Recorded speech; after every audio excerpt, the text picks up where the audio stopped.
It's an almost unbelievable truth. Government wanted the legal right to lie to you. A Justice Department rule proposal would allow government agencies to lie about requests for government information.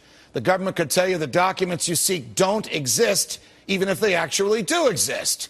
But our next guest said he'd do anything it took to block this, and apparently he succeeded. The Department of Justice told Iowa Senator Charles Grassley late today that it no longer plans to propose this rule. Delayed or dead, the rule. He joins us now. Senator Grassley, it's always a pleasure. Welcome back to Freedom Watch. I'm glad to be back with you, and let's start with the president before he was sworn in saying he was going to have the most transparent administration ever. And of course, the law passed a long time ago called the Freedom of Information Act is one of the ways to make government more transparent.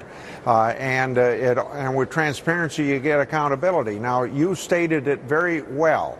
They were going to issue a regulation, and you know how we learned about this regulation was through the media.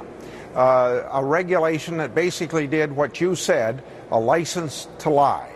And when you got government right now at a low level of credibility, you'd think the last thing the government would want to do is put out a regulation that said it was all right for the government to lie to people when they applied under the Freedom of Information Act for a document, and the document existed, but for some reason or other, they didn't want that person to know about the document, and so it was okay to say, well, it just doesn't exist.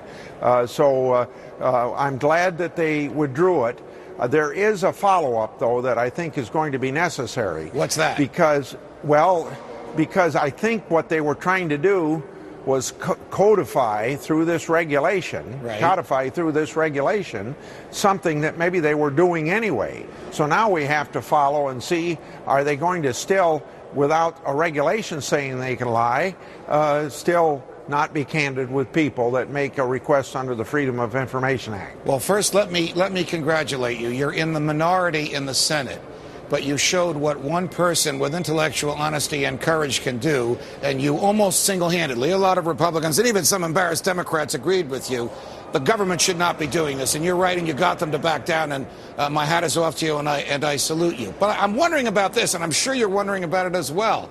Do you think it's a coincidence that this regulation was proposed in the midst of the teeth-pulling that you and Darrell Issa and the House are going through trying to get the Fast and Furious documents from them? Stated differently, do you think they've been lying all along and they just wanted to give themselves the power, the lawful ability to do that retroactively? I wouldn't connect the two because we're not trying to get information under the Freedom of Information Act.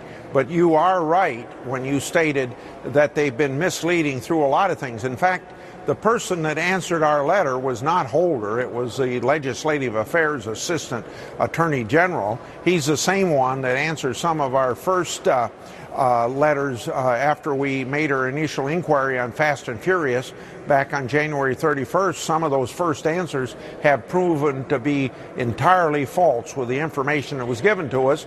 And thank God that we've had whistleblowers and we've had subpoena power where we were able to show that there was false information given. About 6 or 7 months ago, I asked you a question that I'm going to ask you now, and you answered it in a very diplomatic way. But there's been an avalanche of evidence that has come down since then. I asked you back in February, should Attorney General Holder resign, and you were the supreme diplomat in your answer. Are you ready to answer it with more certainty now, knowing what you know today that wasn't made available back in February? Well, I'm not willing to call for resignation, but I think it's very, very obvious compared to when you first interviewed me that Holder knew more about this than what he told us, or he should have known more about it than what he told us based upon testimony we've had, based upon memos that we've had copies of going across his desk, other emails and all this. It's sure for absolutely certain he knew about this a long time before May the 3rd when he testified to the House that he just learned about it a few weeks before. Senator Chuck Grassley, it's a pleasure, sir. Thanks for joining us. Thank you. Now a few items from our Freedom Files. Freedom Watch recently brought you the story of how the Justice Department was looking to update the Freedom of Information Act, called FOIA, a law that forces the government to release non-classified information to anybody upon request.